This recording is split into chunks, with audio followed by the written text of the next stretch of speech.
Ladies and gentlemen, welcome to the last legs of Final Fantasy VII Remake. We're driving down the road in the tricycle truck, getting ready for the crazy motorcycle chase. But of course, we just had the climactic jump out the window at the end of the last chapter, so as chapter 18 begins, we get something of a low-key scene, where the characters are interacting in the truck. Didn't Kamari already tell this joke? Wait, it's more evidence for the great Final Fantasy VII timeline, where the blue two-legged lion people. Blue 13 smiles, red 13 smiles. You can't call him Blue 13. You got to call him Blue's Clues. But what? Now, interesting thing that the remake establishes at the very end here, and No, you had it right. doesn't do anything with. It is a sequel. You're right, but it establishes this at the very end. Rufus can see the Whisperers for no reason that has yet been explained, and he also can see when they're gone. What does this mean about Rufus? They seem to be setting up something with him. I don't think it's that deep. I think it's because the amount of power the Whisperers have to tap into to get things back in order, they have no choice but to reveal themselves. No, but because Sung can't see them. He's looking at Rufus all strange, and when Sung asks what's wrong, Rufus gives him a look like, what? he has Must be some vice president He has vision. no idea what the Whispers are, but he can see them. And that's interesting to me. And it's implied that Heidegger can't see them either, because after this is all done, Heidegger is just generally interacting with Rufus the way he normally would, which is with zero respect, which Rufus doesn't want to take. So he very passive-aggressively ignores Heidegger until Sung calls him Mr. President instead of Mr. Vice President. Yeah, Mr. Vice President Rufus, or should I say President Rufus, President. I mean, when the Whispers explode at the end, everyone can seemingly see the sparkles left behind, but it's very clear that in this room only Rufus can see them. And it's if Rufus can see them, does that mean he has some subconscious knowledge of the past? Because if he does, I can see Rufus behaving very differently in the coming games, because I think they're going to have him become somewhat of an anti-hero, given how his relationship with the team evolves in Advent Children. In Advent Children? From Advent Children on up, Rufus has a very interesting role. He seems to understand that Shinra was the cause of all this mess and is working from the shadows to help clean it up. He's funding the WRO from behind the scenes. He tries to keep Genova out of Kadaj's hands and, more or less fails, but, he made a good attempt. It's the thought that counts. Okay, see, because that seems kind of out of character. This is a complaint about Advent Children. He did also, get infected with geostigma, so maybe that had something to do with it. Yeah, because he's kind of an irredeemable asshole in the original game. He's kind of an underdeveloped asshole in the original game, to be honest. Yeah, I was going to say there's not enough time on Rufus to really say for sure that he was irredeemable. I mean, he's just kind of your typical evil businessman type, and it's just yeah, I mean, he at least has those his qualities. I'll give you that. His father was your typical evil business asshole. Rufus, they seemed to be setting up some stuff with him, and they had him pull some interesting stuff during the second half of the game when Shinra has to do something about the giant fucking meteor that's hurtling toward their capital city. But, apart from his speech early on about controlling the population with fear rather than money, we don't get really much to go on as far as his character and what he plans to do are concerned. And after that, they developed Rufus through the compilation, most notably Before Crisis, which we never got. So, it's hard. I can't speak for really anything revolving Advent Children or later, because I haven't. The only FF7 stuff I've seen is actual original FF7. Like the original it's game, just, yeah. I mean, I was guessing, he's going to become a party member, but, I don't know what that has to do It's funny. with later. It's funny because the way they set him up mechanically in that last boss fight, they seem to have set him up perfectly as a reoccurring rival character and also as a party member. So, like, it would be pretty wild if Rufus did become a party member in the remake series. I could also see what they're kind of doing with integrate with Yuffie, where part 2 comes out and then there's like the whole DLC side story involving like Rufus or something. Yeah, that's how you get them more involved in like the game itself. Not necessarily tie them into the original story. I mean, whatever that means after this game, but in side stories easily. Yeah, I agree. You can easily bring characters. They could do that exactly as they were planning to do with Final Fantasy 15 before Square put the nix on any further DLC. Yeah, but they don't care about 15. Well, one of the DLC that they didn't get a chance to make is a DLC where you play as the Dragoon Lady, Arania, I think her name is. And she was a temporary party member in the main game. But the old Beatrix syndrome. Yeah, but her DLC was supposed to go into like why she left the Empire and all of that. But unfortunately, we didn't get that episode before they ended things. 15 subtitle will forever be missed opportunity. So yes, I mean, I think it also might be them wanting to pump up the character roster because Final Fantasy VII doesn't have a ton of playable characters. It has a decent number, but it's fairly low compared to some other games. They have 9, which I feel is pushing it already for an action RPG type thing where everyone's got a different playstyle. And that's true, but I also would not be surprised if they want this to go to like Game 3, for example. Like, I wouldn't be surprised if like in Game 3 some of the characters like die. Because I feel like they can't get through this without anybody dying, considering how famous the Eris death is. So she either needs to die or they need to subvert it by making someone else die.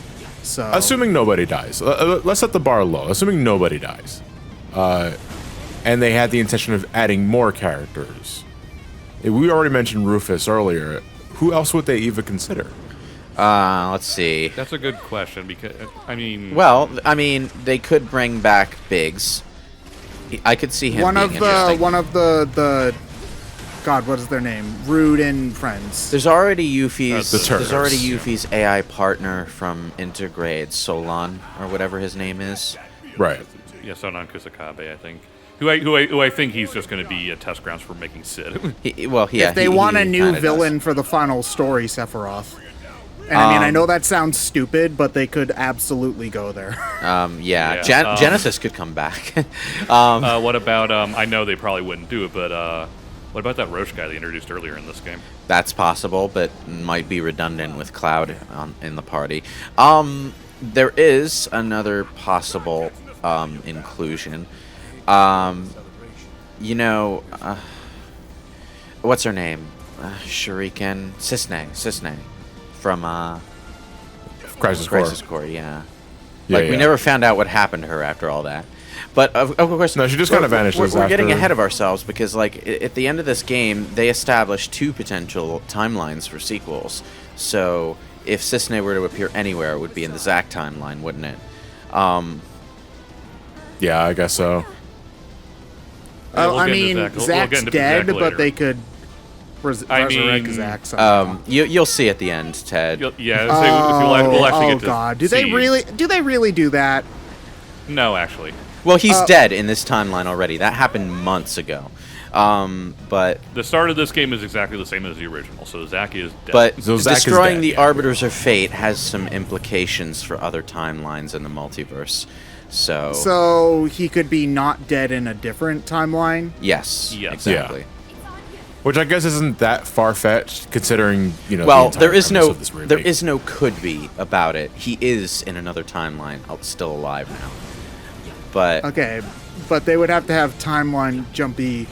Okay, so there's a lot of memes about Final Fantasy's story being complicated, and it's not like the most nonsensical RPG plot, but it certainly doesn't need to have time travel added to it. Well, time travel and just acknowledging that different timelines exist and setting different stories in them. Yeah, they're 2 different things. Multiple universes is not that different from time travel, really. So Yeah, I don't know. but it's infinitely easier to understand. In one world, there's a thing, and in this other world next door, that thing is different. It's very, very easy, like communist Superman. It only gets Comics- convoluted when you try and merge both. Yeah. Which, Yeah. I don't know why they Yeah. would bring it up if they weren't going to try to do that. That's what I have to agree. I don't know why you'd even do that if you didn't have the Because they intention of want to merging do them. they want to do another Crisis Core. They want a Crisis Core 2 that picks up from. I mean, at the very least, Crisis Core was still a good game, so I wouldn't mind that. They could we have a fairly linear Midgar game here where you have some of the trappings of being a mercenary, but the game itself is still following the beats of the original game. They could do a more open Midgar game with Zack, who, if you remember in the original game, was the one who put the idea of being a mercenary in Cloud's head by saying he was going to do that. I'm surprised Cloud held down to that, given his state of being. In that particular situation, the chain of events would play out very differently, because while Cloud ran into Tifa because he was half zonked out at the train station and wound up getting mixed up with Avalanche at Seventh Heaven, Zack very obviously would beeline straight for Aerith's house and would have a different starting point. And from there, who knows? It could be a really interesting timeline to explore. Because when you have a different starting point, logically, the things that follow would be different. If you go link up with Aerith, you're not going to jump into eco-terrorism, for example. That's just not really her wheelhouse. I'm just imagining earlier when the Whisper's protecting the gang from the bridge, going, nope, this is way too high budget for the original sequence. Nope. So, a bit late to the party, but the motorcycle chase sequence, which as you can see is quite lengthy, has multiple enemy types that you need to worry about. The helicopter is one. There are some regular motorcycle grunts like in the first one, but these are not the regular motorcycle grunts. These soldier yes, riders, yeah. these are third-class soldiers, and they not only attack you with their swords, they cast magic spells at you while the helicopter is bombing the road. This is a surprisingly challenging part of the... This chapter is a nightmare on hard mode. You don't... do you have to play this on hard mode? Yes. You do? Oh, interesting. Mm-hmm. Yeah, it's part of the story. When you start New Game Plus, though, they said that you can skip the motorcycle sequences. Is that not true in hard mode? Did music not play during this sequence in the original? It had Okay. the crazy motorcycle chase, yeah. Am I thinking? Yeah. I'm thinking of the snowboarding section, maybe. Did that not have music? All right. So on the first snowboarding sequence, like the story-related snowboarding sequence, no, there was no music that played that. If you replayed it in the Gold Saucer, though, it played the Chocobo. Okay. All right, because I was like, I remember getting to that point, and I'm like, why is By there the way, no fuck music that for snowboarding this? minigame, by the way. I spent way too much time on that Speaking of game. mini games, interesting thing that came out when they showed Integrate footage. Integrate will be out by the time this part goes up, so this is not really a spoiler. The Fort Condor tower defense game exists as a mini game within the game's world now that you play with other people. I thought that was clever. Yeah, I was going to find a pretty weird... I was thinking about how it was going to be kind of weird of them to try to integrate that into Yeah, a game of but this now it's style. like a figurine-based war game, which I thought was clever. I have to wonder though, is like how is Fort Condor going to be recontextualized in the world of Remake? I mean, the question if is, they are if they they going put the tower defense game as a glorified board game. I remember being told not to bother with it at all and just let them attack you when I was playing that. And Oh, yeah, it helped because I had no idea how the hell you were actually supposed to play that thing. Well, it's basic tower defense. My problem, really. my problem with that game is that it costs gil, like to get the most out of defenses and all that sort of shit. Yeah. Like you had a budget, I think, for a certain thing, and I think you can donate more gil to increase your defenses. But it's like, was it worth the payout? If you did all the Fort Condor games throughout the story, which my required you God. to go to Fort Condor multiple times and help defend the place. Very inconvenient. Yes, very inconvenient. Also, high disc one final boss. You could get some decent... What? Disc 1? I ended Midgar. Sorry, ended Midgar. My bad. Yeah. Midgar was nowhere close to the end of Disc 1. But, like... If you... This boss is annoying. I thought it was pretty easy. It looks great though. Like I think this boss got one of the best glow ups for the remake.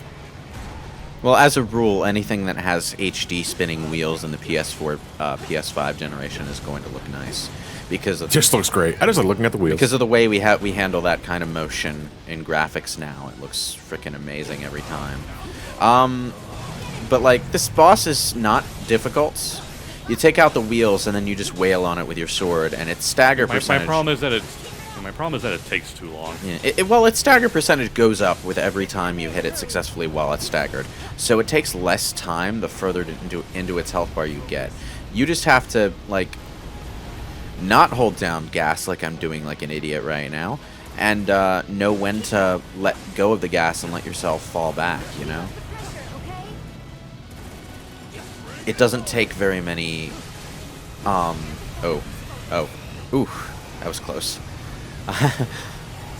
I had complete. It's a good idea that robot never gets the idea to turn its arms while it's shooting that laser. Yeah.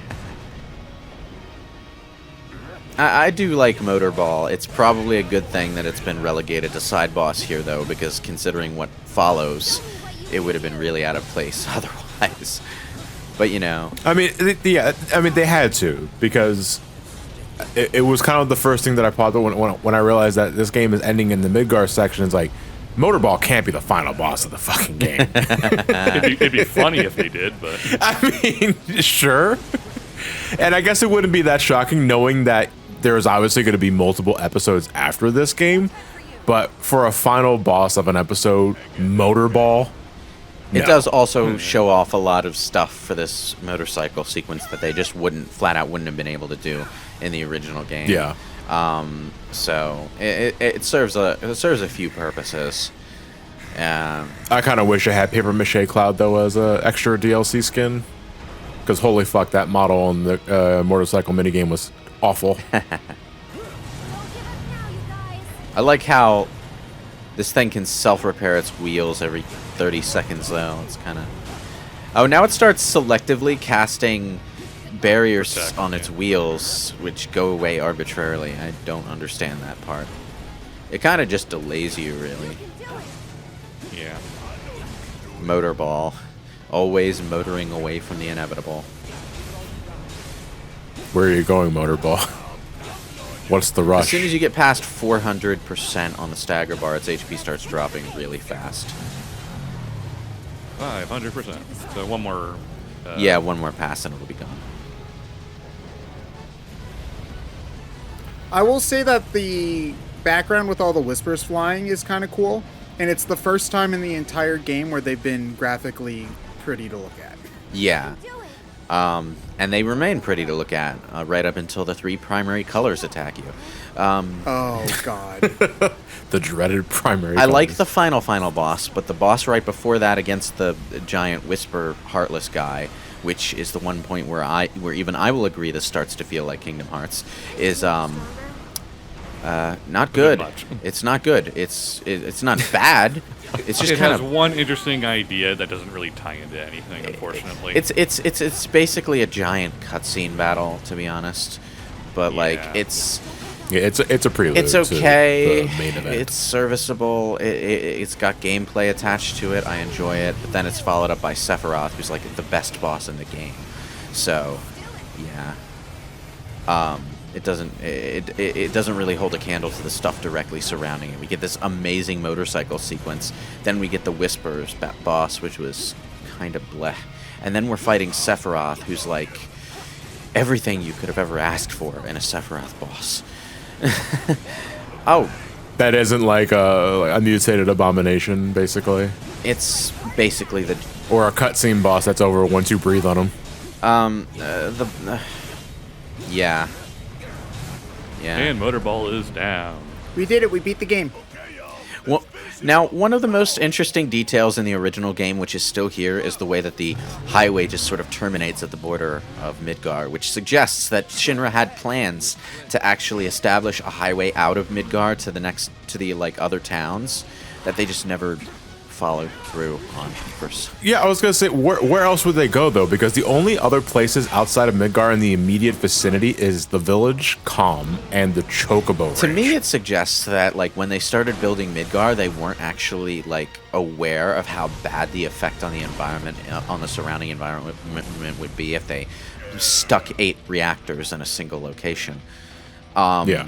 So, like, they might have had the plan. Okay, small thing here. If Clouds, I would have laughed my ass off if he saw Sephiroth and then sped up instead. And just like he just hit the gas basically. I expect that they had planned to build city areas around Midgar, kind of like Midgar Edge in Advent Children. And we're going to connect the highway to that and then just trail off into other communities from there. But they never got around to it before the end of Final Fantasy VII. And that's my... Guys, we got to go back. I forgot my easy pass. Yeah, that's... Wow, really? No, just strap it to your sword. You'll never lose it again. The easy pass my material. favorite easy pass moment was like when I borrowed my mom's to take the toll road to get to your house one year, and then of course I had to pay a fine later because the damn thing didn't read when I passed through. Also, this store has a single elixir. One single elixir. AKA, you're going into final boss territory here. Yeah. Point of no return. I have 9. Buy that elixir and never use it. Staring at you, looking at the vending machine, being like, "Yo, bro, get me a lemonade." Cloud, you're holding up the line. You're technically not supposed to go to the vending machine yet because the game prompts you to do that after the cutscene. But like, why? It's right here. I'm just gonna spend all of my money the first thing I now. go to. Yeah, it was for me too. I noticed the bench in the vending machine. I'm gonna go make a visit. Hey, Cloud, we're chased by Shinra here. We need to get out. Hold on, my legs hurt. I need Get back to on the take a bike. sip. It's hilarious that they set up the unused toll thing in this version, though. That wasn't in the original. But it does point to the fact that this highway was supposed to go somewhere, and there was going to be, like, a toll checkpoint for it. But they installed the toll checkpoint before the road's even finished. Join me, Cloud. Join me. You didn't pay for your toll, in Cloud. Smash. Sephiroth parking enforcement. There are several shots, particularly leading into the final phase of the final battle, where it's like very clearly the inspiration for the Smash trailer. This is an interesting cutscene because it's like the only time in all of Final Fantasy VII where Aerith and Sephiroth have interacted. Like, you'd think they would, because they're both so important, but they never really talked to each other in the original game, did they? Which is odd, considering that in concept, Sephiroth was supposed to be Aerith's brother. Wait, really? Yes, that's why they have the same like front hairbang things in the artwork for their character portraits in the original. I mean, obviously they're different now that they've been all photorealistic. Yeah, it's less pronounced. Yeah, it's less pronounced. But if you look at the like illustrations for their character portrait in the original game, they both have the same bangs. So they were supposed to be siblings at one point. It was a very Zex Marquis, what's his name from the original Gundam, 3 times Char faster Aznable? situation. Char, Char yeah. I always forget his name because I've like never watched more than a few episodes of the original Gundam. Gundam in the Universal Century is very complicated. Yeah, and then Gundam Wing comes along and just simplifies everything to the point of being brain dead, and everyone loved and then it. G Gundam is just like, hey, it's Street Fighter but with mechs. Well, G Gundam I can appreciate because that's kind of like doing its own thing, and it's a silly action anime, and it's fun. Anyway, let's take a peek into the universe next door, where Zack is still alive and about to experience the tragic ending of Crisis Core. This was an interesting ending in Crisis Core because you had to physically fight a legion of Shinra soldiers, and your control would gradually become heavier and less mobile as Zack himself tired out fighting these guys. And I initially thought when I heard him that he was voiced by Robinac and Downs because he sounds kind of like Travis. No, it's not the same dude from Crisis Core though, which is kind of a shame because I really enjoyed Zack's Crisis Core voice acting. yeah, that and he had actually decent lip I mean, syncing. this dude isn't bad. I just don't like how squeakier he is. Like, he's definitely Yeah, higher he kind of pitched. does. This is like one case where I'll say I definitely prefer the old voice actor over the new. Yeah. Why are the whispers showing us Zack right now? Because the Whispers are invisibly floating around trying to prevent Zack from winning this fight. Because he's good enough that there is a small, non-zero chance that he could win a fight like this, even in his current state. But, like, the Whispers had to be here to stop that from happening, is the implication. and that's why Zack could never win. But when we Meanwhile, we're about to beat fate. yeah, so. when we kill the Whispers in this universe, they die off in the other timelines too. So they fail to prevent him from winning in that Yeah, one. but why show us that now? I don't really get what's to really give That Zack, I to don't give, know. To give Zack some screen Well, time, the point for showing it now was kind of to throw a curveball to the players who understood what was happening. But it's all kind of strange and meta at this point in the story. Well, this is what I mean. When we were talking about this game last year, from a newbie's point of view, we labeled the Zack part as kind of detrimental because I feel like this entire last. well the Zack part specifically because Zack comes out of nowhere. Sephiroth, Virgil called. He wants his Dark Slayer style back.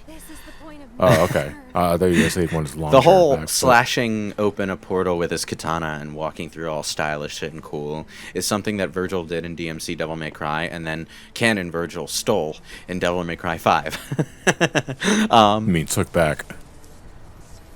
So I honestly I feel like everything past the climb up Shinra Tower probably makes no sense to anybody new to Final Fantasy Yeah. VII. Then that was something we labeled as a detriment overall. Is like there are things that unless you played the original game come out of nowhere or make no sense. I'd say apart from the Zack stuff, a lot of it is simple enough that anyone could follow.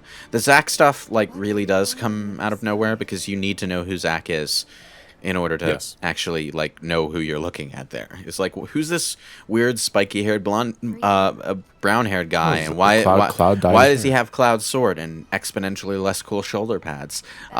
Is that Zack from Air Guys? God bless the ring. I forgot he was in there. He was just a Cloud clone though, wasn't he? Yeah, I think it was a unlockable character. Yeah. Zack being Cloud. Zack, Yuffie, and Yeah, I the think it irony. was Zack, Yuffie, and Vincent. And Zack was a Cloud clone. Yuffie and Vincent were clones of other characters in the roster, I think. But yeah. It was weird. I need to go back and play that game, but the problem is I have a disc copy. It's absurdly scratched up and barely works. So, yeah. That was a weird game. So at this point, Aerith is more or less throwing bullshit to the wind and just asking everyone to join her and save the world, which leads to an interesting change in that Red 13 agrees to join the hunt this time, whereas in the original game he was kind of just I'll travel with you until we reach Cosmo Canyon and then I'm gonna leave. And there was this whole story there where you were dealing with the stuff in the cave with Red's father, and it was that convinced him to join the party, but now he's already decided to join the party. In fact, he offers quite cheerfully. So what's going to happen with the Cosmo Canyon storyline now? That's something to think about for future parts. So, there's a lot of interesting stuff to consider with this situation. One of them is the moral quandary. We'll be changing fate itself, she says. But the original fate ended on a reasonably positive note. Sure, a lot of people died, including one of the people standing right here. But the bad guy was stopped, wasn't he? The day was saved, so... So, is it worth chasing a more optimal ending if the risk is losing the ending that we already had? You see, this would be an interesting question for me if it wasn't already asked in Dragon Quest XI. You said it yourself. I mean, granted, not that two games can't have the same kind of story, but Yeah, I'm pretty sure it's a thing that's been asked in in a many lot of other- different. But it's literally Yeah. the same thing as Act 3 in Dragon Quest XI. What would be really, really cool for this situation is if the future parts actually did have branching story paths and there were multiple endings that you could pursue as the player. But we'll see if they do that. The second part is almost certainly going to be more open world than this one, and Square has demonstrated with Final Fantasy 15 that they are very, very hit and miss with open world RPG design. So we will see. We should go. And everybody's cool just jumping into the giant swirly vortex I mean, what else can they do? Not jump into the giant swirly vortex. Look at who's here. One of them is the leader of an Avalanche cell who's very dead set on saving the planet. One of them has watched her father be murdered by Sephiroth. The other is an ancient who is asking for help with this. And the last one is a frickin' lion rat dog thing that lives in a literal tribe of people who worship the planet, basically. So it's kind of a foregone conclusion there. I mean, yeah, but like, you could go back, you do some squats at the gym. Like, nothing says you have to jump into the swirly vortex of death, but, Well, what do I know? At this point, they also have to leave Midgar as well, and the portally swirly thing is in the way. Who knows? You can't go around it? Okay, whatever. We're stuck on a highway. It surrounded the city.